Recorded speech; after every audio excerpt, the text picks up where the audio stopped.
જો મિત્રો અમારા આદિવાસી ડુંગર વિસ્તારમાં પરિસ્થિતિ પહેલાં હવે અમારા માણસો નહોતા તે વખતે અમે બળદગાડાથી લાવ્યા હતા એ પરિસ્થિતિ હજુ છૂટી નહીં.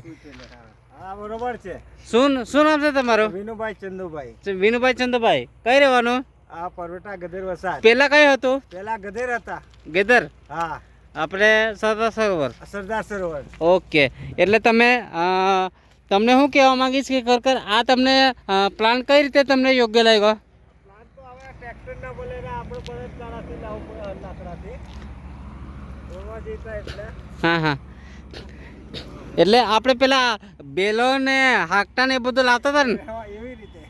બરાબર છે. ઓકે, આવી રીતે હવે આવી રીતે જોડીને લાવતા હતા જોડીને લાવતા હતા. હે ને? હા આપણો આ સાથી કહેવાય. સાથી કહેવાય. હા આદિવાસીનો આપણો સાથી કહેવાય. સાથી કહેવાય ને? ટ્રેક્ટર તો હમણાં પણ વર્ષોથી આપણે બાપ દાદાથી.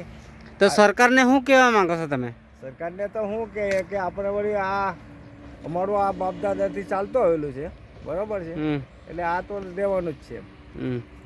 પણ સરકાર તો એમ કહે છે કે 15 વર્ષનું ટ્રેક્ટર થાય એટલે ભાંગી દેવાનું એમ. પણ આને થોડું ભંગાય આવે. ના ભગાય, જો બળને થોડું ભગાય કલા. એને ઉંમર થાય તો કોઈ વેચી ના દેવાય. વેચી ના દેવાય, સાચી વાત છે. હા બરાબર છે.